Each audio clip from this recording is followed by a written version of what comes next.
चौपाल कार्यक्रम देख रहे सभी दर्शकों को स्वदेश श्रीवास्तव का नमस्कार। मित्रों, बात करेंगे विश्व खाद्य दिवस की, जो पूरे विश्व में 16 अक्टूबर को मनाया जाता है। इस दिन लगभग 150 देश मिलकर खाद्यान्न समस्या पर चर्चा करते हैं, भुखमरी के निवारण की चर्चा करते हैं, कुपोषण निवारण की चिंता करते हैं और सबको पेट भर भोजन मिल सके, स्वस्थ भोजन मिल सके, इस बात की फिक्र करते हैं। तो आज का ये दिन बहुत खास है और इस विषय पर हम यहाँ पर बैठकर चर्चा कर रहे हैं आज के दो दिग्गज विशेषज्ञों से। हमारे साथ हैं श्री योगेश द्विवेदी साहब, जो कि मध्य भारत कंसोर्शियम के मुख्य कार्यकारी हैं और ये एफपीओस का यानी कृषक उत्पादक संगठनों का भी एक संगठन है, ये एक परिसंघ है, इसके आपका मुख्य कार्यकारी हैं। और साथ में है श्री राजेंद्र सिंह साहब, जो कि निर्देशन अधिकारी हैं, ये केंद्रीय खाद्य और पोषण बोर्ड जो महिला और बाल विकास विभाग है भारत सरकार का, उसके आप अधिकारी हैं। दोनों सज्जनों का यहाँ पर स्वागत है। नमस्कार। नमस्कार। बात करेंगे योगेश द्विवेदी साहब से चर्चा की। डॉक्टर साहब, बहुत कुछ बदलाव तो आए हैं, हम देख रहे हैं कि खाद्यान्न समस्या के निवारण की दिशा में बहुत तेज़ी से कदम उठे हैं, खास करके आज़ादी के बाद, जहां उत्पादन 5 से 6 गुना बढ़ चुका है पूरे देश का। जी। आप किस तरीके से इस परिदृश्य को देखते हैं? कृषि में जो बदलाव आए हैं उसे आप किस नज़रिए से देखते हैं? देखिए, इसमें कोई दो राय नहीं है कि स्वतंत्रता के बाद देश में खाद्यान्न उत्पादन में काफ़ी बढ़ोतरी हुई है। और जैसा कि आप हम सभी को मालूम है साथियों, कि जब देश आज़ाद हुआ था और उस समय हमारे यहाँ काफ़ी मतलब सभी लोगों को हम भोजन देने की स्थिति में नहीं थे। और 1960 के बाद हरित क्रांति और जिस तरह से सरकार ने जो है हमारा सिंचाई व्यवस्थाओं पे, और सबसे जो बात थी कि जो डार्फ वेराइटीज़ जो गेहूं और धान में जिस तरह से काम किया गया, और आज स्थिति ये हुई कि हमारे यहाँ जैसे बताया कि जब उस समय हमारा जो उत्पादन था वो लगभग 50 मिलियन मैट्रिक टन का था और हमारी जो जनसंख्या थी लगभग 36 करोड़ की जनसंख्या थी। और आज का जो परिदृश्य है, उस समय हम लोग जबकि 130-135 करोड़ हम लोग जनसंख्या है, लेकिन उत्पादन में भी उसी अनुपात में काफ़ी वृद्धि हुई है। और हमारा जो अभी वर्तमान अनुमान है इस साल का, वो सभी रिकॉर्ड को तोड़ते हुए लगभग जो अंदाज भारत सरकार का जो आया है 320 मिलियन मैट्रिक टन, जो कि एक ऐतिहासिक एक डाटा है। और अगर ये उत्पादन जिस तरह से हुई है, तो वर्तमान में सबसे जो ये अच्छी बात है कि हमारे पास खाद्यान्न की पर्याप्त उपलब्धता है। मतलब हमारा व्यवस्थाओं में हमारे जो है जो वितरण प्रणाली है उसमें कुछ इशू हो सकते हैं, लेकिन खाद्यान्न में तो अभी हम लोग आत्मनिर्भर हो चुके हैं और ये हम लोगों के लिए बड़ी खुशी की बात है। द्विवेदी साहब, निश्चित रूप से प्रसन्नता की बात है। एक आशावादी नज़रिया आपने यहाँ रखा और आपने कहा कि आज़ादी के बाद उत्पादन जिस तरह से बढ़ा हुआ है उसको कॉम्पीट कर पा रहे हैं, हम उस प्रतियोगी स्थिति में हैं कि हम आबादी के अनुपात में अच्छा उत्पादन कर सकें। लेकिन इसके बावजूद इसका एक काला पक्ष ये है कि लगभग 23.5 करोड़ लोग भारत में भी भुखमरी के शिकार हैं और ये पूरे विश्व का जो है बहुत अलार्मिंग डाटा है। जी। डॉक्टर साहब, एक तरफ तो ये प्रसन्नता की बात है, लेकिन इसका एक दूसरा पहलू भी है जो इसके काफ़ी विपरीत है, और उसमें हम देखते हैं कि एक बहुत बड़ी संख्या में हमारे बच्चे और हमारे देश में भी ऐसी जनसंख्या है जो कि बहुत मुश्किल से जूझ रही है दोनों टाइम के भोजन के लिए। इस समस्या को देखते हुए क्या आपने जैसे कहा कि वितरण प्रणाली में कुछ दिक्कतें हैं, और क्या सुधार किए सकते हैं कि सबको पर्याप्त भोजन मिल सके? देखिए, मैं इसमें बात रखना चाह रहा हूँ कि मुद्दा थोड़ा बदल गया है, इस पे हमें ध्यान देने की ज़रूरत है। जो पहले जो मुद्दा था, जो फूड सिक्योरिटी का मुद्दा था, जिसमें कि खाद्य सुरक्षा की बात थी, जैसा आपको मालूम है भारत सरकार के बहुत सारे प्रोग्राम चल रहे हैं और आज पर्याप्त देश के में अनाज का भंडारण है। अनाज के अगर अपन उत्पादन में देखेंगे तो उसको रखने की व्यवस्थाओं में मतलब उसमें सबसे बड़ी परेशानी है कि इतना जो उत्पादन हो रहा है उसको हम लोग उसको भंडारण कैसे करें। दूसरा जो पहलू है वो जो आप बात कहना चाह रहे हो, उसमें एक न्यूट्रिशनल सिक्योरिटी का मुद्दा है क्योंकि जो उत्पादन हो रहा है ज़्यादातर वो धान गेहूं को लेकर के बहुत तेज़ी से, जो हमारे डाटा आप देखेंगे कि उसमें हमने काफ़ी बढ़ोतरी कर लिया है। लेकिन अभी भी जो हमारी जो दलहनी फसलें हैं, जो तिलहनी फसलें हैं, और वो जो बात हो रही है कुपोषण की, जहाँ तक बात है कि जो हमें न्यूट्रिशनल, जो दूसरे जो हमें तत्व, पोषक तत्व चाहिए बच्चों को, उस पे लेकर के कहीं ना कहीं ये गांव स्तर पे और उसमें थोड़ा सा जागरूकता जी बिल्कुल द्विवेदी साहब, और इसके लिए हमारे पास आज विशेषज्ञ हैं, न्यूट्रिशन के विशेषज्ञ हैं राजेंद्र सिंह साहब, इनसे हम बातचीत करेंगे। क्या समस्या है जो थाली में सारे तत्व होना चाहिए, एक कंप्लीट थाली होना चाहिए हमारे विशेष रूप से गांव में, और अब वो समस्या शहर की तरफ बढ़ चली है, क्या कमियां आप देखते हैं उस थाली की? देखने में ऐसा आता है कि हमारे पास जैसा कि बताया कि पर्याप्त मात्रा में उत्पादन हो रहा है, परंतु वो उत्पादन और अंतिम सिरे तक पहुंचना, उपभोक्ता तक पहुंचने के बीच में हम कई मामलों में नुकसान उठाते हैं, कई हमारे खाद्य पदार्थों की बर्बादी हो जाती है। तो इसका संरक्षण बहुत ज़रूरी है ताकि हम 100% उसका उपयोग कर सकें।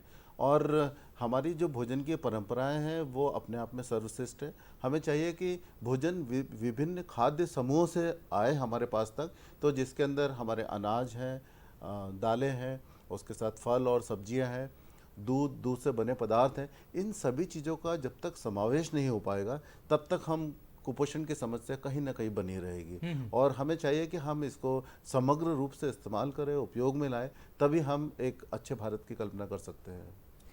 जैसे कि आपने बहुत अच्छी बात कही, अच्छे भारत की कल्पना करना है, और ये जो फूड एंड एग्रीकल्चर यानी कृषि और खाद्य जो यूएनओ का डिवीज़न है, इसने जो इस बार की थीम रखी है, उसने कहा है कि हमारे क्रियाकलाप ही हमारे भविष्य के निर्धारक हैं, और इसमें जो उन्होंने 4 गोल, 4 लक्ष्य जो दिए हैं, ये बहुत अच्छी बात है।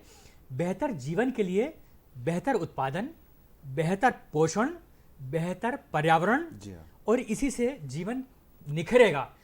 लेकिन हम जैसे पोषण वाली बात हो रही थी, तो क्यों ऐसी वजह हो सकती हैं जो हमारे ग्रामीण महिलाओं के लिए, बच्चों के लिए और आम आदमी के लिए एक पूरा भोजन नहीं मिल पा रहा है, न्यूट्रिटिव वैल्यू वाला भोजन नहीं मिल पा रहा है? जी हाँ, आप सही कह रहे हैं कि पर्याप्त उत्पादन के बाद भी हमारे यहाँ बड़ा तबका जो है वो पौष्टिक पदार्थ नहीं ले पा रहा है। इसका कारण यह है कि कुछ तो परंपराएं भी दोषी हैं और कुछ हमारी जो जागरूकता है उसमें भी कमी है। ख़ास तौर से जब मैं महिलाओं की चर्चा करना चाहूँगा कि महिलाएं आज सभी क्षेत्र में अग्रणी हैं, आगे बढ़ रही हैं, और कृषि में उनका योगदान किसी भी तरीके से कम नहीं आंका जा सकता, वो मोर देन 50% है। लेकिन दिक्कत आती है कि जब भोजन और खाद्य पदार्थों के वितरण का उपयोग करने की बात आती है तो आज भी परिवार में महिलाएं सबसे आखिरी में खाना खाती हैं। तो ये विसंगति है कि जो पूरे परिवार की धुरी है उसको ही पर्याप्त पोषण नहीं मिल पा रहा, और अगर उसको पोषण नहीं मिलेगा तो हमारे जो शिशु हैं, जो बच्चे हैं, उनको पोषण कैसे मिलेगा, और जब उन्हें पोषण नहीं मिलेगा तो निश्चित रूप से हमारी उत्पादकता में कमी आ जाएगी, और उत्पादकता में कमी आ जाएगी तो ये हमारे, जैसे कि आपने बताया कि ये जीवन स्तर को भी प्रभावित करने वाला होगा। और सबसे ज़्यादा राजेंद्र सिंह जी जो कुपोषण का शिकार देखे गए हैं वो 5 साल उम्र के कम बच्चे देखे गए हैं। जी हाँ, छोटे छोटे बच्चे, अगर उनको पूरा भोजन नहीं मिल पाएगा तो एक परिपक्व युवा की कल्पना हम कैसे कर सकते हैं, एक ऐसा युवा जिस पर भारत की बुनियाद टिकी हुई है? बिल्कुल सही। बच्चों का पोषण अगर नहीं होता है तो देखिए ये कुपोषण एक चक्र है, और इस चक्र के अंदर यदि एक बार व्यक्ति आ जाता है तो उसे बाहर निकलना मुश्किल होते जाता है। अब उदाहरण के लिए आज की किशोरी बालिकाएं भविष्य की माँ हैं, तो हमें चाहिए कि हम परिवार में ऐसा माहौल विकसित करें, ऐसा परिवार के अंदर ऐसा दृष्टिकोण विकसित करें कि लड़के और लड़की में कहीं फ़र्क ना हो। यदि हम बालक को दूध पीने के लिए दे सकते हैं तो बालिका का भी उस पर बराबर अधिकार और बराबर हक है। तो हमें ये परिवार से ही ये नींव डालनी पड़ेगी ताकि इसके परिणाम हमें आगे जाके सामने आएंगे। बालिका जब सुपोषित रहेगी, बालिका का पोषण का स्तर अच्छा रहेगा, तो वो भविष्य में हमें भारत के लिए अच्छे शिशु प्राप्त हो सकेंगे, और उन शिशुओं का जो स्वास्थ्य है वो अच्छा होगा, बीमारियां कम होंगी, तो उनकी कार्य क्षमता में वृद्धि हो जाएगी, और जब कार्य क्षमता में वृद्धि रहेगी तो वे ज़्यादा काम कर सकेंगे, जिससे ज़्यादा प्रोडक्टिविटी होगी और उनकी आर्थिक स्थिति स्वतः ही सुधर जाएगी। बिल्कुल, आपने बेहतर जीवन की एक रूपरेखा यहाँ पर पोषण के माध्यम से प्रस्तुत की। द्विवेदी साहब, हम जानना चाहेंगे, जैसे इन्होंने कहा कि बहुत सारे तत्व होते हैं जो एक भोजन को समृद्ध बनाते हैं। Right right. लेकिन अभी अगर हम खाद्यान्न की बात करें जिसमें कि दालें और अनाज आते हैं, जी जी। तो क्या कुछ क्रॉप्स में, कुछ फसलों में परिवर्तन की आवश्यकता आप देखते हैं जिसमें कि पोषकता और न्यूट्रिटिव वैल्यू ज़्यादा हो? देखिए, मैं एक चीज़ यहाँ पे ज़रूर हमारे दर्शकों को और सब बोलना चाहूँगा कि जो ये अभी जो बदलाव हुए हैं पिछले 50 सालों में, ये बात सत्य है कि उत्पादन और वगैरह में हमारी काफ़ी वृद्धि हुई, लेकिन जो लोगों के जैसा एक तो ये पहलू है जो सामाजिक जो नियम है वो एक मुद्दा है। दूसरा मुद्दा है जो फसलों में जो परिवर्तन हुए हैं, जो हम धान और गेहूं की बात करते हैं उनमें न्यूट्रिटिव वैल्यू अगर आप हमारे जो हमारे पहले जो देसी फसलें थी, जैसे हमारे जो मोटे अनाज जिसको हम बोलते थे, चाहे कोदो हो, कुटकी हो, मक्का हो, बाजरा हो, जी जी, इनके अंदर अगर न्यूट्रिटिव वैल्यू आप देखो, हमारा रागी जैसे है जिसमें कि कैल्शियम की मात्रा काफ़ी ज़्यादा था और जिसमें आयरन की मात्रा बहुत सारी ज़्यादा थी, और ये जो है इनमें स्टार्च कम था, कार्बोहाइड्रेट कम था, मीठापन कम था, लेकिन इनके अंदर न्यूट्रिटिव वैल्यू बहुत ज़्यादा थी। हमारे यहाँ मालवा मध्य प्रदेश में ड्यूरम व्हीट था जो कि प्रेग्नेंट वोमेन और उनके के लिए बहुत ज़रूरत था, मतलब उसमें कई पोषक तत्व तो रहते थे। तो ये जो थोड़ा परिवर्तन हुआ है लोगों के खान पान जो जिस शैली में, ये भी कहीं ना कहीं कुपोषण के लिए जिम्मेदार है, क्योंकि लोग जो है चावल को ज़्यादा श्रेष्ठ मानने लगे, और जो हमारी जो पुरानी जो हमारी जो परंपरागत जो पुरानी हमारी खेती थी उसको लोग थोड़ा सा पिछड़ेपन के दृष्टि से देखते रहे। और एक अच्छी बात है, भारत सरकार ने, जैसा आप सभी को मालूम है कि परंपरागत कृषि विकास योजना भारत सरकार ने लागू किया, और मैं अभी सही दर्शकों को बताना चाहूँगा, पिछले सप्ताह हमारे माननीय प्रधानमंत्री जी ने एक कार्यक्रम अभी छत्तीसगढ़ में आया, जो है एक कार्यक्रम लॉन्च किया था, फोर्टिफाइड राइस की बात हो रही, कई फसलों की जिसमें जिंक की बात हो रही, आयरन की बात हो रही, कई सारी ऐसी प्रजातियां अभी डेवलप की गई हैं जिससे कि ये जो मेल न्यूट्रिशन, जो बच्चों का जो चावल जा रहा है उस चावल में जो हमारे जो न्यूट्रिशन कई सारे जो न्यूट्रिएंट हैं वो भी उसमें जो है ब्लेंड किया जा रहा है। इस तरह के प्रजातियाँ तैयार की जा रही है और उनके उत्पादन बढ़ा करके, और जो हमारे महिला बाल विकास और जो हमारे आंगनवाड़ी के माध्यम से बच्चों तक पहुँचे, तो सरकार इसमें काफ़ी प्रयास कर रही है और हमें इसमें काफ़ी संभावनाएं दिख रही हैं कि जो छोटे बच्चों को जो मेल न्यूट्रिशन के इशूज़ हैं उससे उसमें काफ़ी हद तक काबू पाया जा सकता है। राजन सिंह जी, आप ये बताएं कि जो जैसे सर ने चर्चा छेड़ी दी है कि कुछ ऐसे पदार्थों का सम्मिश्रण करना सामान्य अनाज में कि उसकी न्यूट्रिटिव वैल्यू, उसकी पोषकता जो है वो ज़्यादा बढ़ जाए, तो शहरों में तो फोर्टिफाइड गेहूं के नाम से, अनाज आटे के नाम से, मिक्स्ड अनाजों के आटे के नाम से बहुत सारी चीज़ें मिल जाती हैं। गांव में किसान भाई और किसान महिलाएं क्या करें कि वो अपने खाद्यों की गुणवत्ता को बढ़ा सकें? बिल्कुल सही बात है कि हमारे यहाँ भोजन की जो परंपरा रही है वो विभिन्न खाद्य पदार्थों के समन्वय को लेकर रही है। तो इससे सीधी सीधी सी ये बात सामने आती है कि जैसे अगर हम गेहूं खा रहे हैं तो हमारे यहाँ गेहूं खाने की भी परंपरा है, तो चावल खाने की भी परंपरा है, और हम भूल जाते हैं कि हमें ज्वार, बाजरा, मक्का, रागी, कोंदू, कुटकी, ये सारी चीज़ें हमारे शरीर के लिए बहुत लाभदायक है। अब हमारा भोजन का नियोजन या आहार का नियोजन किस प्रकार हो, तो हमें इस प्रकार लेना चाहिए कि देखिए, जो एक व्यक्ति यदि एक कटोरी खाद्य पदार्थ खाता है तो वो एक कटोरी गेहूं खाएगा या चावल खाएगा, तो उससे बेहतर ये है कि वो उसके अंदर मिक्स करके खाद्य पदार्थों का उपयोग करें। अब मिक्स करने की अवधारणा कैसी है, जैसे कि हमारे यहाँ मिस्सी रोटी बनती है, तो हम गेहूं के साथ में चना मिक्स कर लेते हैं, या उसके अंदर बाजरा का आटा मिक्स कर लेते हैं, या ज्वार का आटा मिक्स कर लेते हैं। अब ये जो रोटी बनती है ये अपने आप में पौष्टिक तो है ही, तो ग्रामीण स्तर पे तो इस प्रकार के कई प्रयोग किए जा सकते हैं। उदाहरण के लिए यदि हम गेहूं खा रहे हैं और उसके साथ में हमने यदि बाजरा मिक्स कर लिया, तो हमारे पास कुछ पत्तेदार भाजियाँ भी आसपास मिल जाती है जो कि आसानी से मिल जाती है। तो बेहतर क्या होगा कि उन पत्तेदार भाजियों के भी बारीक बारीक टुकड़े करके हम आटे में गूंथ लें, और गूंथने के बाद जो बच्चे हमारे यहाँ सब्जियाँ खाने से कतराते हैं या सब्जियाँ नहीं खाते हैं, तो उनको भी ये चीज़ें खिलाने से एक साथ ही उनको एक ही जगह सारी चीज़ें समग्र रूप से मिल जाती है, और इससे जो है उनके स्वास्थ्य का सही विकास होता है, उनके शरीर का सही विकास होता है, और उनके मानसिक विकास भी सही होता है। तो इस तरह की परंपराएं हमारे यहाँ चली आ रही थी, लेकिन अब धीरे धीरे थोड़ा सा समय बदला है, तो हमारे यहाँ के बच्चे और युवा जो है वो चटपटे व्यंजनों की तरफ, या जिनको स्नैक्स कहते हैं या चाइनीज़ फूड कहते हैं, उनकी तरफ उनका रुझान हुआ है।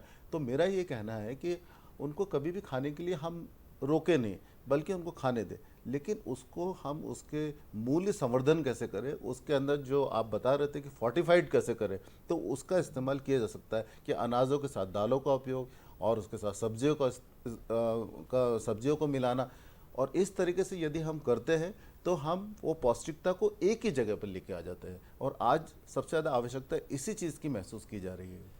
तो पौष्टिकता बढ़ाने के लिए खर्च नहीं करना, हमें खर्च नहीं बढ़ा रहे हैं। बिल्कुल। हम जो कुछ हमारे घर में है उसी के साथ उससे हमें आगे बढ़ना है। और एक संपूर्ण भोजन का आशय ये है कि आपका शारीरिक विकास, आपका मानसिक विकास ये पूरी तरह से हो, और साथ में रोग प्रतिरोध की क्षमता भी हमारे शरीर के अंदर विकसित हो। और द्विवेदी साहब, इसके लिए जैसे कि आपने भी कहा कि जो पुरानी परंपरागत फसलें थीं, मोटे अनाज थे, उसकी तरफ हमको जाना होगा। आप ये बताएं कि आप तो चूंकि किसानों के संगठन से जुड़े हुए हैं, क्या इस दिशा में हमने कार्य प्रारंभ कर दिया है?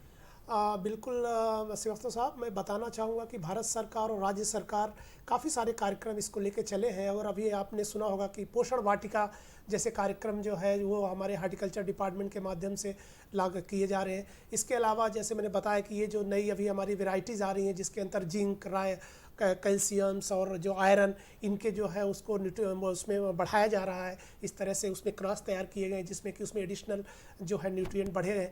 तो इस तरह के इनिशिएटिव है। साथ में भारत सरकार ने परंपरागत कृषि विकास को लेकर के जो खेती की हमारे जो पुरानी वेराइटीज़ थी, कई ऐसी वेराइटी जिसमें कुछ न्यूट्रिएंट एडिशनल थे, तो उनको जो है दोबारा अभी रिजुवनाइजेशन बोलते हैं, उनको पुनर्जीवन करने की कोशिश की जा रही है। साथ में जो हमारे अभी कई सारे भारत सरकार ने भी अभी ज्वार बाजरा और इनकी खरीदी जो पीडीएस में जो हमारा जो सार्वजनिक जो वितरण प्रणाली थी उसमें धान गेहूं के अलावा भी अभी जो मोटे अनाज है उनकी भी जो है वो सप्लाई शुरू की है, ताकि हमारे जो गरीब लोग हैं वहाँ तक भी उस तरह के अनाज पहुँचे जिनकी न्यूट्रिटिव वैल्यू जो ज़्यादा है, और हमारे जो गरीब तबके के लोग हैं वो भी जो है इस कुपोषण की समस्या से उनको छुटकारा मिल सके। बिल्कुल। और हमारे माननीय प्रधानमंत्री जी ने तो 150 किस्में ऐसी रिलीज की जी जी, जो हाई न्यूट्रिटिव वैल्यू को बढ़ाती हैं या उसको सपोर्ट करती हैं। बिल्कुल बिल्कुल। तो ये बड़ा क्रांतिकारी परिवर्तन हो रहा है। लेकिन अगर आप छत्तीसगढ़ की यात्रा से भी लौटे हैं, छत्तीसगढ़ में तो बहुत सारी संभावना है कि वहाँ पे कोदो, कुटकी और रागी जैसी फसलों को बढ़ाया जाए। क्या ये किसानों को भी फायदा देंगी? बिल्कुल देंगी। और अभी मैं आपको बताना चाहूँ कि छत्तीसगढ़ गवर्नमेंट ने भी इनफैक्ट, और हमारे मध्य प्रदेश में तो चल ही रहा था, वहाँ उन्होंने धान और कोदो कुटकी के लिए अलग से उन्होंने किसानों के लिए कुछ प्रोत्साहन राशि इस तरह से 10,000 रुपये कुछ प्रति हेक्टर से उन्होंने रखा हुआ है। तो ये रखा हुआ है। तो कोदो कुटकी का रकबा है कुछ अभी भी, हमारा जो ट्राइबल इलाका है, जो पहाड़ी इलाके वहाँ लगाते हैं, लेकिन वो एक सेकेंडरी क्रॉप हो गई है, वो एक छोटी हो गई, क्योंकि उसका एक बाजार जो एक समस्या है, उसका बाजार और उसका जो मूल्य संवर्धन का जो मुद्दा है। क्योंकि कई सारे मैं अभी हम लोग भोपाल में, हम लोग यहाँ पे हम लोग रहे, कई सारे कंज्यूमर जो हमारे पास आ रहे हैं और वो जो है उनको कोदो को और इस तरह के चावल की बात करते हैं, लेकिन चूंकि उसकी मात्रा बहुत कम होती है तो ये जो हमारे संगठन, किसान संगठन है, उनको वो इकोनॉमिक्स का थोड़ा मामला आ जाता है। क्योंकि व्यवसाय में अगर मात्रा छोटी होगी तो उससे व्यवसायिक जो है वो वाइबिलिटी नहीं आती है। फिर भी ये पूरा प्रयास हो रहा है किसान संगठन प्लस सरकार के माध्यम से, और इस तरह के हम लोग पार्टनरशिप डेवलप कर रहे हैं ताकि ये जो हमारे जो स्मॉल मिलेट्स हैं, पर्टिकुलरली कोदो कुटकी जो है, जिनके अंदर काफ़ी न्यूट्रिटिव वैल्यू है, वो हमारे भोक्ताओं तक पहुंच सके। और उसको लेकर के सरकार भी कई सारी योजनाएं लेके आ रही है और किसान संगठन भी आगे आ रहे हैं। बहुत सारे हमारे एफपीओज है, मंडला में हमारी एफपीओज है, जगदलपुर में हमारे एफपीओज है, ये लोग कोदो कुटकी के व्यवसाय जो है वो शुरू कर दिए, बल्कि विदेशों तक जा रहा है। जी, विदेशों तक जा रहा है। और हमारे मध्य प्रदेश से जो है साउथ में हम लोगों ने हैदराबाद में अपना जो है कोदो कुटकी भेजा था। तो इस तरह से डिमांड बढ़ रही है। और इसके लिए जो मैं एक जरूर मैं कहना चाहूँगा इस आपके माध्यम से, चैनल के माध्यम से, थोड़ा सा इसमें जागरूकता और ज़रूरत है। इसका जो वैल्यू है वो शायद सब तक नहीं पहुंच पाया अभी भी। जो हमारा बोलते हैं कि इनके अंदर खजाना है, जो हमारी जो पारंपरिक जो हमारी फसलें थी, जो हमारी खेतियां थी, उसकी जो खूबियां हैं वो हमारे कंज्यूमर तक उसके थोड़ा उसको लेकर के थोड़ा और सेंसिटाइजेशन, लोगों को जागरूक करने की आवश्यकता है। और जैसे कि आपने कहा कि कुछ किस्में ऐसी हैं, अभी हमारे मध्य प्रदेश में उनके प्रमोशंस की बात हो रही है। जीरा शंकरी चावल है, चिन्नौर चावल है, बालाघाट और ऐसे कई सारे ज़िलों के जो उत्पाद हैं और बल्कि एक जिला एक उत्पाद कार्यक्रम भी इस पर निर्भर बिल्कुल करता है। बिल्कुल बिल्कुल बिल्कुल, ये बहुत अच्छा कॉन्सेप्ट है भारत सरकार का, और उसका जो उद्देश्य ये है कि उस जिले की जो विशेषताएं हैं, जैसे हमारे यहाँ सरवती को लेकर के हमारे सीहोर सरवती का और विदिशा का नाम चलता है, इसी तरह हमारे दाल जो हमारा गाड़रवारा का दाल था उसको लेकर के, तो ये, और जैसा आपने बताया कि अभी हमें चिन्नौर चावल का जीआई टैग भी हमें मिला हुआ है, भारत का, हमारा मध्य प्रदेश का पहला टैग हमें मिला हुआ है, तो ये एक बड़ी है। और इस तरह की जो हमारे जो कई सारे ऐसे प्रजातियां हैं जिनके अंदर एडिशनल न्यूट्रिटिव वैल्यू है, और उसको अगर हम लोग उसका कल्टीवेशन, उसका प्रमोशन करते हैं, तो उससे जो है हमको काफ़ी हद तक जो है इसमें जो हमारी समस्या है, जो न्यूट्रिशनल सिक्योरिटी जो बड़ा मुद्दा है, फूड सिक्योरिटी से अभी न्यूट्रिशनल सिक्योरिटी एक जो है वो मुद्दा है, क्योंकि मैं हमने बताया खाद्यान्न की देश में कमी नहीं है, जहाँ पे भी समस्याएं हैं वो वितरण प्रणाली का इश्यूज है, राज्यों के माध्यम से वो तक शायद उस गरीब तबके तक वो मटे, लेकिन हमारे पास खाद्यान्न की कोई कमी नहीं। भारत सरकार के जितना जो खाद्यान्न का जो भंडार है उसको डिस्पोजल करना एक समस्या आ रही है अभी, तो उत्पादन बिल्कुल समस्या नहीं, बट ये साथ में जो मुद्दा है कि ये न्यूट्रिशनल जो सिक्योरिटी है, ये एक मुद्दा है, और इसको लेकर के हमें अभी काफ़ी काम करने की आवश्यकता है।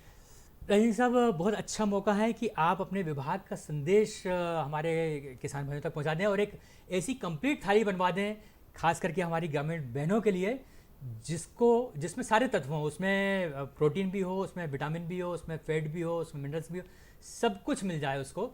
ऐसी घरेलू चीज़ों से एक थाली बनवा दीजिए। देखिए, हमारे यहाँ शास्त्रों में कहा गया है कि अन्नात् भूतानि भवन्ति, तो इसका सीधा सीधा तात्पर्य है कि अन्न से हमारा शरीर बना है, और जब अन्न से हमारा शरीर बना है तो अन्न का एक एक दाना हमारे लिए बहुत कीमती है।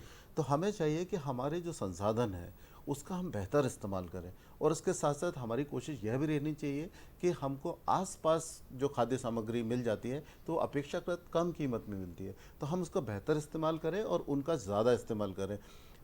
उदाहरण के लिए, हम जब फल खरीदने जाते हैं, सब्ज़ी खरीदने जाते हैं, तो हम मौसमी सब्जियों का चयन करें, तो वो सब्जियां सस्ती भी होती है और बेहतर मात्रा में हमें उसका पोषण भी मिलता है, उसके पोषक तत्व भी मिलते हैं, और जो हमारे शरीर के लिए लाभदायक है। तो जब हम कल्पना करते हैं कि हमारे यहाँ पे एक परिवार है, और परिवार के अंदर किसान परिवार है, उसके अंदर सभी जो महिलाएं हैं वो भी काम करती हैं, पुरुष भी काम करते हैं, तो हमें किस प्रकार के भोजन का नियोजन करना चाहिए। तो इस बात में सबसे पहले यह ध्यान दें कि भाई हमारे को ऊर्जा पूरी मिल रही है कि नहीं मिल रही, दिन भर की काम करने की जो शक्ति है, जो ऊर्जा है, वो हमें पूर्णतः प्राप्त होनी चाहिए।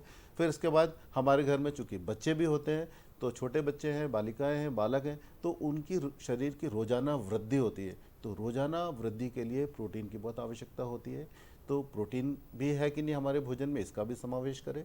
फिर बीमारियों से बचने के लिए हमें विटामिन की आवश्यकता होती है, तो फल और शाक भाजी का भी इस्तेमाल करें ताकि हम बीमारियों से बचे रहें। हाल ही में हमने कोविड के काल में देखा है कि हमने बहुत संघर्ष किया और इसमें विजय भी प्राप्त करी, लेकिन जिनका न्यूट्रिशन अच्छा था, जिनका पोषण का स्तर अच्छा था, वो हमेशा विजेता बने रहे।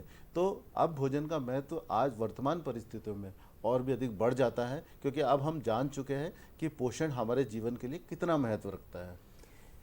एक चीज़ मैं जोड़ना चाहूँगा, जो सर आप बोल रहे हैं, इसमें देखिए आज चूँकि नवरात्रि का चल रहा है और किसान भाइयों इस कार्यक्रम को देख रहे होंगे, मैं आपको बोलना चाहूँगा कि जो पूजा में आप देखिए, जो आपको जो नवरात्रि की पूजा में जो नवग्रह की पूजा होती है, उसमें कई तरह के खाद्यान्न रखे जाते हैं नवान्नी के लिए हम हाँ, उसको, जी। तो ये जो है इसका महत्व समझने की जरूरत है। हम भगवानों की पूजा फल से करते हैं, तो ये जो फल और सब्जियां, और साथ में आप देखें कई तरह की दालें उसमें रखी गई हैं, 5-6 तरह की दालें।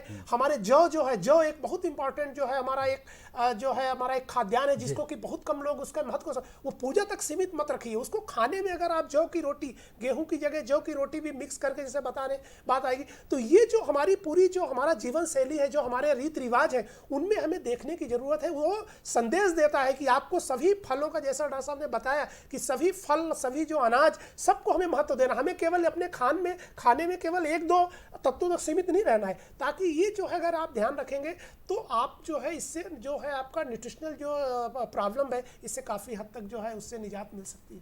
और द्विवेदी साहब, जैसा राजन जी बोल रहे थे, उन्होंने एक उदाहरण दिया कि अन्न से ही शरीर बनता है। अन्नो वह ब्रह्म करके तो वेदों में भी ये कहा गया है कि अन्न ही देवता है, इसीलिए हम अन्न देवता नाम देते हैं। अन्न ही ब्रह्म है, और ब्रह्म है तो ब्रह्मांड उसी से है। तो भोजन के बिना, अन्न के बिना तो जीवन अधूरा ही है, बल्कि उसकी बहुत मुश्किल होंगी अगर अन्न नहीं है। हाँ, एक बार रहने के लिए हमें वस्त्र ना मिले चल सकता है, हमारे सर के ऊपर छत ना हो चल सकता है, लेकिन भोजन और अन्न के बिना तो जीवन चल नहीं सकता, हम बीमार हो जाएंगे और हम सर्वाइव नहीं कर पाएंगे। तो ये तो हमारी महती आवश्यकता है। और मैं ये कहना चाहूँगा कि हमें परिवार में इस चीज़ को गंभीरता से संवेदनशीलता के साथ समझना चाहिए कि अन्न यदि हमारी सबसे बड़ी आवश्यकता है, सबसे महत्वपूर्ण आवश्यकता है, तो हमें उसकी गुणवत्ता का भी ख्याल रखना चाहिए। जो हम भोजन लेते हैं केवल पेट भरने के लिए भोजन ना लें, लेकिन गुणवत्ता जो पूर्ण भोजन है उस भोजन को हम ग्रहण करें, तो हमें वास्तव में जैसे डॉक्टर साहब बता रहे हैं कि सही पोषक तत्व भी प्राप्त होंगे और मिले जुले पोषक तत्वों से हमारे शरीर का सही विकास होगा। बिल्कुल, देखिए ना आप, जैसे ही एक नवजात शिशु होता है उसको दूध चाहिए होता है, थोड़ा सा बड़ा होता है तो हम दाल का पानी से आगे बढ़ाते हैं जी। उसके बाद फिर चावल और रोटी तक पहुंचते हैं। बिल्कुल सही बात है कि छोटा शिशु है तो उसे माँ का दूध चाहिए, और माँ का यदि भोजन या उसका आहार पौष्टिक नहीं होगा तो उस शिशु को दूध नहीं मिलेगा। देखिए ये चीज़ें एक दूसरे से जुड़ी हुई हैं। तो शिशु को जब अगर पर्याप्त मात्रा में दूध नहीं मिलेगा तो हम क्या करते हैं कि हम बाजार की तरफ जाते हैं और दूसरे साधन ढूंढने की कोशिश करते हैं, लेकिन माँ का दूध शिशु के लिए सर्वोत्तम है। वो उसी से शिशु का संपूर्ण विकास होने वाला है। बिल्कुल बिल्कुल, राजन सिंह जी को मिल गया है मौका कि वो अपना संदेश दे दें। माँ का दूध ही सर्वश्रेष्ठ है, खास करके बच्चों के लिए बहुत ज़्यादा ज़रूरी है। राजन जी, आपने तो अपनी बात कह दी। हम द्विवेदी साहब आपसे जानना चाहेंगे कि खेती के तरीकों में ऐसे कैसे है बदलाव हों, क्या कुछ किया जाए, जोड़ा घटाया जाए कि ज़्यादा अच्छे पोषण वाली फसलें पैदा की सकें। देखिए, दर्शकों को मैं ये बोलना चाहूँगा कि हम लोगों ने, जैसा मैंने बार बार बात कर रहे हैं हम लोग कि उत्पादन के लिए कोई इतना बड़ा अभी उत्पादन में ज़्यादातर हमारे प्रदेशों में जो है हमने उत्पादक के नए आयाम स्थापित किए, चाहे मध्य प्रदेश हो चाहे हमारे पड़ोसी राज्य हो। और लेकिन अभी जो हमारी, जो मैंने बताया, जो हमारी जो पुरानी फसलें हैं, जो कि हमारी परंपरागत फसलें थी, उनका क्षेत्रफल भी कम हुआ है, उत्पादकता भी वहाँ पे इशू है। और पर्टिकुलरली अगर हमारे स्मॉल मिलेट में जिनकी सबसे ज़्यादा न्यूट्रिटिव वैल्यू है, उसमें कोदो और कुटकी और रागी, इनके बराबर कोई भी आपका जो सीरियल में कोई उनके बराबर में आके टिकता नहीं है। ज्वार हमारा उनमें से भी है। तो इनको हमें बड़ा अपने जो भी टोटल, और एक दूसरा भी कॉन्सेप्ट बोले कि ये जरूरी है साथ में, अगर जिस तरह से जलवायु परिवर्तन हो रहा है, जिस तरह से आप देखिए टेम्परेचर में वृद्धि हो रही है और आपका वर्षा और ये सब कुछ इसमें परिवर्तन हो रहे हैं, इसमें हमें जो मिक्स क्रॉपिंग, हम डाइवर्सिफाइड एग्रीकल्चर, जो खेती का विविधीकरण जो है वो बहुत आवश्यक है। और हम किसान भाई के माना कि जो भी आपका क्षेत्रफल आपके पास है, जितना भी रकबा है, उसमें आप एक फसल से ना जा करके उसमें विविधीकरण करना बहुत जरूरी है। उसमें हार्टिकल्चर, उसमें आपको जो है वेजिटेबल्स, और उसमें जो हमारे जो, जैसे मैं बताया कि अगर आप धान लगा रहे हैं तो धान के साथ अगर आप खरीफ की में तो ज्वार की भी बात करें, मक्के की बात करें, हम जितना कर सकते हैं उसमें हमें प्रयास करना चाहिए। क्योंकि विविधीकरण से क्या होगा कि आपका ये नेचुरल कैलेमिटीज है, जिस तरह के जो वातावरण परिवर्तन हो रहा है, इससे जो होने वाले दुष्परिणाम से भी आपको अपनी खेती बचा सके, आपका नुकसान कम से कम होगा, और साथ में आपका जो परिवार है उसके लिए आप एक पोषण युक्त जो है अनाज भी ले सकते हैं, और आप खेती की जो जोखिम है उसको भी आप कम कर सकते हैं। तो साहब, आपने बहुत अच्छी बात की। फसल विविधीकरण तो आवश्यक है ही, लेकिन विविधतापूर्ण कृषि करना उससे भी ज़्यादा आवश्यक है। आज एक किसान को संपूर्ण कृषि करना चाहिए, इस दिशा में क्या सोच है आपका? बिल्कुल नहीं, ये बिल्कुल ठीक बोल रहे हैं। और खेती का जब हम बात करते हैं तो खेती में केवल फसल की नहीं बात होती, उसमें हम बात करते हैं डेयरी की बात करते हैं, उसमें हम इंटीग्रेटेड फार्मिंग की जब हम बात करते हैं उसमें कई सारे तत्व आते हैं। और ये जो है, जैसा कि बात हो रही है कि न्यूट्रिशन की बात अगर हम कर रहे हैं, तो खेती बस से तो काम के लिए अलावा जो आप चाहे वो बकरी पालन हो, चाहे पशुपालन हो, पशुपालन पर्टिकुलरली जो गौ पालन, और जिस तरह के हम लोग दूध और इस तरह के गाँव में आजकल जो है लोगों मेकनाइजेशन के कारण लोग जो है थोड़ा सा पशुओं का पालना कम कर रहे हैं। जबकि जो अस्थाई कृषि में हमने बार बार ये बात हो रही है कि अस्थाई कृषि के लिए आपके पास गोबर की खाद चाहिए, आपके पास चाहे वो वर्मी कंपोस्ट चाहिए, और उसके जो बेस आधार जो है वो आपके एग्रीकल्चर रेसिडुअल के अलावा गोबर और इनका भी जो है वो उपयोग उतना ही वो आवश्यक है। वो तो हमें इस तरह से खेती में, कृषि के साथ में जो हमारा जो एनिमल हस्बेंड्री है, हमारा जो पशुपालन है, उसका भी हमें ध्यान रखना है, साथ में उनके चारे की व्यवस्था करनी है। और अगर हम इस तरह से खेती को हम करते हैं जिसमें कि मिक्स खेती हमारा रखते हैं, तो शायद हम लोग एक बेहतर जो है किसान की जो है उसकी जो है आर्थिक स्थिति हो सकती है। क्या बात है। अगर शहद भी आपके यहाँ हो रहा हो, दूध भी आपको मिल रहा हो, बकरी और गाय के गोबर से जो है वो आपकी खाद बन रही हो, जैविक खेती आप कर रहे हो, तो एक कंप्लीट किसान बन सकते हैं, एक संपूर्ण अर्थव्यवस्था आपके हाथ में है, बिल्कुल, चाहे आप कितने भी छोटे किसान हो। जी जी जी। और उसके अलावा परिवार का पोषण भी तो उससे वो जुड़ा बहुत हुआ है। जरूरी है, वो बहुत जरूरी है, क्योंकि आप कितना भी अगर आपने उत्पादन बढ़ा लिया और अगर आपने, जैसा डॉक्टर साहब बता रहे थे कि जो अगर आपने मेल न्यूट्रिशन, अगर बच्चों को, आपके यहाँ जो महिलाएं हैं अगर उनको आपने सही उनको पोषण तत्व नहीं मिला, तो शायद हम लोग जो है अपना सफल किसान कहलाना हम नहीं कहलाएंगे, या सफल नागरिक जो है नहीं कहलाएंगे। तो इसीलिए हमें इस बारे में हमें सभी हमारे किसान भाइयों को और ध्यान देने की जरूरत है। और सरकार कई तरह की ऐसी योजनाएं लेकर के आ रही है और हमें जो है किसानों को उसमें आगे आना चाहिए और इस तरह के जो हमें जो विविधीकरण खेती में को लेकर के उनको अपनाना चाहिए। राजेंद्र सिंह जी, हम आपसे वो फार्मूले जानना चाहेंगे ऐसे किसान बहनों के लिए, विशेष रूप से वो चीज़ें कि जो चीज़ें आपके घरों में या आपके आसपास पाई जाती हैं, जिसको आप खुद उत्पादन कर पाते हैं, उसको संरक्षित कैसे करें और आड़े वक्त में सस्ते में आप कैसे काम चला सकें और थाली भी आपकी बनी रहे। हाँ जी हाँ, बिल्कुल, क्योंकि आज इस महंगाई के दौर के अंदर जब खाने पीने की चीज़ें भी महंगी होती जा रही है, तो हमें खाद्य पदार्थों के संरक्षण पर ध्यान देना होगा। क्योंकि हमने यह देखा है कि जब फसल आती है तो कई बार ऐसा होता है कि भाई टमाटर बहुत आ गया बाज़ार के अंदर और टमाटर बहुत सस्ता हो गया, और कई बार तो ये स्थिति भी देखने में आती है कि टमाटर का अपव्यय हो रहा है, उसे सड़कों पे फेंका जा रहा है, या खलिहानों से पत्ता गोभी को काटा ही इसलिए नहीं जा रहा क्योंकि काट कर उसे बाज़ार तक ले जाने की जो कीमत है कहीं ज़्यादा हो जाती है। तो ऐसी परिस्थिति में हम क्या कर सकते हैं? तो मैं हमारे किसान भाइयों को ये संदेश देना चाहूँगा कि हम इन सब्जियों का, फलों का और खाद्य पदार्थों का संरक्षण कर सकते हैं, और इसकी कई प्रकार की घरेलू विधियां हैं। यदि उनके माध्यम से हम संरक्षण करते हैं तो लंबे समय तक हम इन सब्जियों का उपयोग कर सकते हैं, बजाय इनको नष्ट कर देने से। क्योंकि ये भी बात बिल्कुल सच है, विश्व खाद्य दिवस के मौके पर मैं कहना चाहूँगा कि हम बहुत सारा खाद्य पदार्थ जो है वेस्ट कर देते हैं, उसको बर्बाद कर देते हैं। तो यदि हम संरक्षित करते हैं तो मुझे लगता है कि प्रत्येक व्यक्ति को भरपेट भोजन मिलेगा, और भरपेट भोजन के साथ पर्याप्त पोषण भी मिलेगा।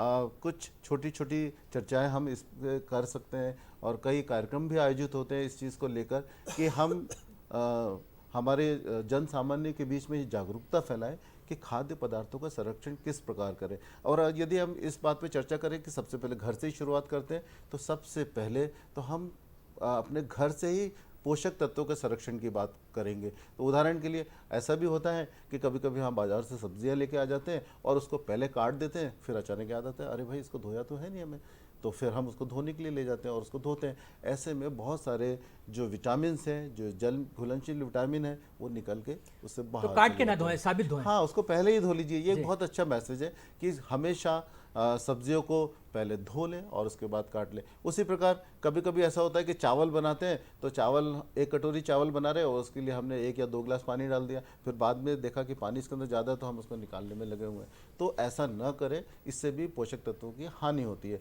हमें चाहिए कि हम उतना ही पानी इसके अंदर डालें जितने में वो पक जाए, और हमें उसके पोषक तत्वों को फेंकने की नौबत ना आए। और इसी प्रकार कई बार हमने देखा जाता है कि घर में जैसे मान लीजिए रोटियां बना रहे हैं या कुछ, तो हमेशा सब्जियां बना रहे हैं तो उसको ज़रूरत से ज़्यादा गर्म ना करें। कभी कभी कढ़ाई में हम उसको गर्म करते जाते हैं, उसको पकाते जाते हैं, उसका न्यूट्रिशन जो है ख़त्म हो जाते हैं, पोषक तत्व नष्ट हो जाते हैं। और ये बहुत आसान सी विधियाँ हैं, छोटी छोटी विधियाँ, जिनमें घर में यदि हम इसको अपने ऊपर आदत डाल लेते हैं तो बहुत सारे पोषक तत्वों को बचाया जा सकता है। तो क्या सब्जियों को सुखा के, अचार बना के, चटनी बना के, मुरब्बे बना के, ये भी पूरी पोषकता को बचाते हुए उपयोग किए जाने वाली जी हाँ, विधियाँ हैं? देखिए बिल्कुल सही कह रहे हैं आप, उनके पोषक तत्वों को बचाया जा सकता है, और ख़ास तौर से उन दिनों के लिए बचाया जा सकता है जब ये बाज़ार में हमें उपलब्ध नहीं होते। अभी वर्तमान में आम जो है बाज़ार में नहीं है, तो यदि हमारे किसान भाई बहनों ने आम का अचार बना के रखा होगा तो आज वो आम का लुत्फ़ ले रहे होंगे और आम का खट्टा मीठापन जो है महसूस कर रहे होंगे। इसी प्रकार हम बहुत सारी फल और सब्जियों को प्रसंस्कृत करके रख सकते हैं, उसका परिरक्षण कर सकते हैं। कुछ बहुत आसान सी चीज़ें होती है। पहले हम किसान भाई ये जान लें कि कोई भी चीज़ ख़राब क्यों होती है। यदि उसके अंदर नमी की मात्रा होगी तो निश्चित रूप से उसके अंदर कुछ बैक्टीरिया पनपेंगे, कुछ जीवाणु पनपेंगे जो उसको सड़ा गला सकते हैं। तो सबसे पहले तो हम नमी को दूर कर लें। तो जैसा कि आपने अभी बताया कि यदि हम उसको सुखा लेते हैं और सुखाकर उसको उसकी नमी को निकाल देते हैं, तो बहुत सारी चीज़ें लंबे समय तक खाने के उपयोग के लिए बनी रहती है। हमारे किसान भाई जानते हैं कि हम गेहूं का जब भंडारण करते हैं या दलहनों का भंडारण करते हैं तो हम उसको दांत से तोड़ के देख लेते हैं कि जब उसकी आवाज़ आती है टक से तो हम समझ जाते हैं कि ये पर्याप्त सूख गया है और उसका भंडारण करते हैं तो इसमें कीट आदि के प्रकोप नहीं लगते। इसी प्रकार हम अपने घरों में भी जब मिर्च, हरी मिर्च आती है, लाल मिर्च आती है, उनको सुखा के उसका पाउडर बना के इस्तेमाल कर सकते हैं। हरा धनिया हम करते हैं, हल्दी हम करते हैं। इसी अब तरीके तो से लौकी, गिलकी, कद्दू और गोभी वगैरह भी आप जी कर हाँ, सकते गोभी हैं, को भी पत्ता हम गोभी सुखा बचा सकते हैं, टमाटर को कर सकते हैं, पत्तेदार भाजियों को, मेथी हम सुखा के उपयोग सुखाते हैं जी। सुखा के उपयोग में लाते ही हैं। और बहुत सारी चीज़ों को हम अचार बना के रख लेते हैं, कुछ चीज़ों को हम मुरब्बा बना के भी उसको संरक्षित करके रख लेते हैं। यानी कि उसके अंदर यदि 60% से ज़्यादा शुगर या शक्कर हम इस्तेमाल कर लेते हैं तो चीज़ों को मुरब्बा बना के भी सुरक्षित करके रख सकते हैं। तो जितनी सामग्री उससे कुछ ज़्यादा शक्कर मिलाएंगे हाँ। या नमक, दो ही विधियां हैं जिससे आराम से आप कर सकते हैं। बहुत ज़्यादा केमिकल्स की ज़रूरत नहीं है। हाँ, केमिकल्स की ज़रूरत नहीं। और उसके साथ में देखिए एक छोटी सी उसके गुण हैं। उदाहरण के लिए कुछ चीज़ों को हम नमक में संरक्षित करके रख लेते हैं, कुछ चीज़ों को चीनी के साथ संरक्षित करके रख लेते हैं, कुछ चीज़ों को हम सुखाकर संरक्षित कर सकते हैं और कुछ चीज़ों को आपने देखा होगा खट्टापन बढ़ा के भी हम सुरक्षित कर लेते जी हैं। जी बिल्कुल द्विवेदी साहब, प्रोडक्शन बढ़ाने वाली बात है। वैसे तो 1960 के बाद ही और बात जब हरित क्रांति हुई तो बहुत ज़्यादा फर्टिलाइजर का भी उपयोग किया, कृषि यंत्रों का भी उपयोग किया। तो अभी किसानों को कुछ बदलाव फिर भी करने की ज़रूरत है, मैकेनाइजेशन की ज़रूरत है। आपकी दृष्टि से ऐसे कौन से उपाय हो सकते हैं जिससे जो वर्तमान प्रोडक्शन है ये और बढ़ सके? देखिए, जैसे मैं बताया कि खाद्यान्न में अगर हम लोग सीरियल की बात करें तो उसमें उत्पादन में हमने काफ़ी सफलताएं पाई हैं, लेकिन देश में अभी भी एक दूसरा जो पहलू है जो हमारे जैसा कि आपको देख रहे हो कि यहाँ तिलहन को लेकर के तेल के अभी जो बाजार भाव है वो सभी हमारे उपभोक्ता उससे अभी सभी परिचित होंगे कि किस तरह से तेल जो है 70-75 रुपये था और वो करीब 100 के ऊपर क्रॉस कर गया था। पर अभी सरकार ने चूँकि ड्यूटी वगैरह कम, मतलब इससे कहने का मतलब ये है कि अभी भी हम लोग जो खाद्यान्न तेलों में अभी भी हम आत्मनिर्भर नहीं हुए हैं और ये एक बड़ा चिंतनीय है। दूसरी तरह हम दालों को लेकर के भी हमारे पास जो है उतना उत्पादन है और दाल में पिछले बार जो है हमारा जो है थोड़ा उत्पादन बढ़ता है और फिर वो आप मतलब पर उत्पादकता तो कम है, उत्पादकता कम। तो इसमें नई तकनीक को लेकर के और अभी हम लोगों ने मध्य प्रदेश में कई सारे प्रयोग किए हैं। जैसे हमने देखी है कि अभी इस बार हम देख रहे हैं कि जैसे मैंने बताया कि मौसम परिवर्तन जो है एक बहुत बड़ा जो है आने वाले चुनौती है हमारे किसानों के लिए और हमारे खेती के लिए। और उसमें कभी अचानक बहुत ज़्यादा बारिश हो जाता है, कभी पानी नहीं बरसता है। तो उसको लेकर के जैसे मध्य प्रदेश में अभी हम लोगों ने रिज एंड फरो मेथड को लेकर के या ब्रॉडबैंड जो है आपका फरो मेथड हमने शुरुआत किया, एसआरआई धान में किया। और उसमें ये हुआ सोयाबीन में अभी इतने अच्छे रिजल्ट आए क्योंकि उसमें क्या है कि आपने बीच में एक नाली बनाया और आपने जो रिज है उसमें किया तो उसमें कम पानी अगर हो रहा है तो जो आपका रिज है वहाँ से मॉइस्चर प्रिजर्व हो रहा है और साथ में अगर ज़्यादा एक्सेस वाटर होता है तो नालियों के माध्यम से बाहर चला जाता है। तो इस तरह की जो विधियाँ हैं इसको हमें जो प्रयोग करना है और इसके लिए जो यंत्र है हमारे जैसे जो इनको प्रयोग किसानों को ज़्यादा से ज़्यादा करना चाहिए। और दूसरा पहलू जो सबसे बड़ी बात जो इसमें आप जो बोल रहे हैं कि ये जो पोस्ट हार्वेस्ट की हमें तकनीकी है, किस तरह से हम अपने जो खाद्यान्न है उनकी गुणवत्ता बना के रखें। क्योंकि अगर बाजार में आपको ज़्यादा मूल्य लेना है तो उसको गुणवत्ता रखना है तो आपको वो केवल आपकी कटाई से लेकर के कटाई के बाद जब आप उसकी गढ़ाई कर रहे हैं, थ्रेसिंग कर रहे हैं, फिर इसके बाद आप प्रिजर्वेशन कर रहे हैं, तो ये तीनों लेवल पे आपको जो नई तकनीकें अभी आई हुई हैं उनको हमें प्रयोग करना है। क्योंकि कुछ देसी विधियाँ थी लेकिन समय के साथ अभी कुछ परिवर्तन की वहाँ पे आवश्यकता है ताकि हम अपने खाद्यान्न को जो भी हमारा उत्पाद है उसकी गुणवत्ता को हम बना करके और कंज्यूमर को भी हम बेहतर उसके लिए हम खाद्यान्न दे सकें, साथ में बाजार में हमारे किसान भाई बेच करके और उससे ज़्यादा जो है पैसा का या मुनाफा कमा सकें। द्विवेदी साहब, इस दिशा में जैविक खेती एक कारगर उपाय सिद्ध हुआ है। किसान कुछ ना कुछ क्षेत्र में जैविक खेती जरूर करें, इसके लिए आप क्या कहना चाहेंगे? नहीं, बिल्कुल ये है। देखिए साथियों, ये एक आवश्यकता है और इसको हमारे किसान भी महसूस कर रहे हैं और हर आदमी जिस तरह से बीमारियां और जिस तरह से कीटनाशक का अंधाधुंध प्रयोग करने से कई सारे हमारे वातावरण में और हमारे स्वास्थ्य में इसका विपरीत प्रभाव पड़ा है और सरकार भी इसको लेकर के काफ़ी मिशन मोड में अभी आ गई है कि वापस हम किस तरह से अपने किसानों को जो है जैविक की तरफ ले जाएं। तो एक तो जो हमारी बात है उर्वरक के ऊपर निर्भरता वो बहुत बड़ी है और उसको लेकर के कई सारे उर्वरक जो हम विदेश विदेशों से मंगाना पड़ता है। साथ में जो इसका जो दुष्परिणाम है वो एक बड़ी चिंता है, और इसके लिए हमारे किसान भाई जो है कई सारे भी मतलब हमारे भोपाल के आसपास के किसानों ने कई सारे किसानों ने शुरू कर दिया है कि हम अपना जो खाद है वो अपने घर में बनाएंगे, हम वर्मी कंपोस्ट के माध्यम से, हम गोबर की खाद के माध्यम से जो उर्वर जो है उसको, या ग्रीन मैन्योरिंग के माध्यम से हम अपनी और किसान अपने घर में आराम से बना सकते हैं। हम देख रहे हैं यहाँ पर और वो जो स्वच्छ जो है जो खाद्य है वो आपके स्वास्थ्य के लिए भी अच्छा है और वातावरण के लिए भी अच्छा है और हमारे जो है सबके लिए अच्छा है। राजेंद्र सिंह साहब, हम जानना चाहेंगे कि क्या हमारे किसान सुपोषण के जरिए ही बीमारियों से बच सकते हैं और स्वस्थ रह सकते हैं? बिल्कुल, पोषण हमारे जीवन की नींव है। देखिए, अच्छा भोजन और पौष्टिक भोजन, और उसके साथ में जो ऐसा भोजन जो हमारे शरीर को पूरी तरीके से सभी प्रकार के पोषक तत्व, विटामिन, खनिज लवण आदि पहुंचाता है या देता है, वो भोजन हमारे लिए सर्वश्रेष्ठ होता है।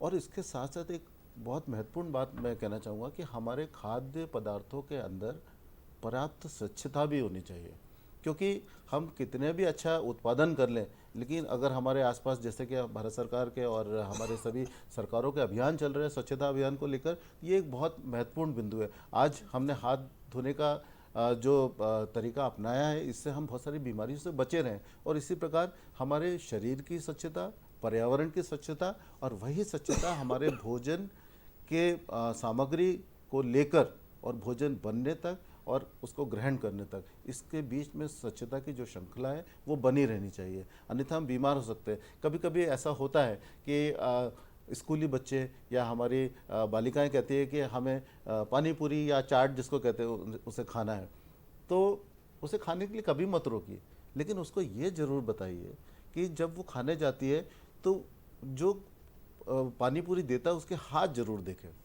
तो कई बार मैं ये प्रश्न करता हूँ बच्चों से कि उसके हाथ देखे, तो बच्चे कहते हैं हाँ देखे। तो मैंने कहा उसके हाथ कैसे थे? तो वो कहते हैं कि बहुत गंदे थे। मैंने कहा नहीं, आपने ध्यान नहीं दिया, उसके हाथ बहुत साफ होते हैं। उसके हाथ क्यों साफ होते हैं? क्योंकि बार बार अपना हाथ उस पानी के मटके में डालता है तो उसके हाथ साफ हो जाते हैं। और फिर उनको समझाइए कि वो जो उसके हाथ साफ हो गए वो गंदगी कहाँ है। तो गंदगी तो आपके पेट में है। बहुत बहुत अच्छा आपने उदाहरण दिया राजेंद्र सिंह जी। आहार और पोषण जितना ज़रूरी है उसमें स्वच्छता भी उतना ही ज़रूरी है। और हमको ये भी ध्यान देना पड़ेगा कि जैसे आपने कहा था द्विवेदी साहब कि आहार पोषण या अनाज का बिल्कुल सामूहिक वितरण नहीं है, जो बराबरी से वितरण है वो नहीं है। कहीं पर तो बहुत ज़्यादा खाने को है, लोगों की तोंद बाहर निकल रही है, और कहीं पे पेट पिचके हुए हैं। तो क्या हम अपने भोजन से कुछ शेयर कर सकते हैं? हम शादियों में खाना फेंक देते हैं, हम जन्मदिन पर खाना फेंक देते हैं, हम बाहरी चीज़ों में खाना फेंक देते हैं। क्या हम समय से ऐसे ज़रूरतमंदों तक खाना पहुंचा दें जो ये विश्व खाद्य दिवस भी कहता है? जी जी जी।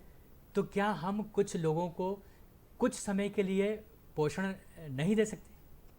बिल्कुल सही बात है। आपने इस पूरे विश्व खाद्य दिवस की जो नब्ज़ है उसको पकड़ा है कि हम उत्पादन बहुत कर रहे हैं, लेकिन उत्पादन उन लोगों तक पहुंच नहीं पा रहा। और दूसरी बात यह है कि हमारे यहाँ ऐसी आदतें, जो बुरी आदतें विकसित हो गई है कि हम भोजन की थाली में कुछ ना कुछ खाना छोड़ देते हैं। और ये जो हम छोड़ते हैं, इस छूटे हुए खाने से हम हमारे हिंदुस्तान के करोड़ों लोगों का पेट भर सकते हैं। तो इस ओर हमें ध्यान देने की आवश्यकता है। हालांकि इसके लिए कई प्रकार की स्वयंसेवी संस्थाएं भी काम करती है, सरकारें भी काम करती है, और उसके लिए फूड बैंक भी बनाए गए हैं, चपाती बैंक की अवधारणा भी है। तो इनको एकत्र किया जा सकता है। और इसके लिए मैं ये कहना चाहता हूँ कि जो होटल व्यवसाय के लोग हैं या जो समारोह आयोजित करने वाले लोग हैं, उनसे चर्चा की जा सकती है और उनका जो बचा हुआ खाना है उसको लिया जा सकता है, क्योंकि वो खाने के लायक है, अभी ख़राब नहीं हुआ है। ख़राब होने से पहले हम उसका बेहतर इस्तेमाल कर लें, क्योंकि एक बार हम यदि उसको कूड़े में डंप कर देते हैं या उसको ख़राब कर देते हैं तो वो केवल ख़राब खाना ही नहीं होता, बल्कि इसके साथ साथ कई प्रकार की हानिकारक गैसें भी उत्पन्न करता है जो पर्यावरण को नुकसान करता है। और यही हमारे इस विश्व खाद्य दिवस पर इस चीज़ की थीम है कि हम पर्यावरण भी हमें बचाना है, तभी तो हमारा बेहतर जीवन स्तर होगा। और आप कह रहे हैं कि चर्चा की जाए, हम चर्चा कर रहे हैं। हमारे किसान भाइयों को हम यही कहना चाहते हैं कि भोजन को फेंकने से बचाइए। अनाज हो या बना हुआ भोजन हो, उसको फेंकने से बचाइए, पर्यावरण भी सुरक्षित होगा और लोगों को ज़रूरतमंदों तक भोजन भी पहुंचेगा। अंतिम बात के रूप में आप क्या कहना चाहेंगे द्विवेदी जी? मैं केवल यही कहना चाहूँगा अपने किसान भाइयों से कि ये जो हमारे लिए तो जो भी हम खेती कर रहे हैं, खेती करके हमें अपने पर्यावरण का और अपने परिवार अगल बगल के लोगों का भी ध्यान रखना है। जैसे कि जो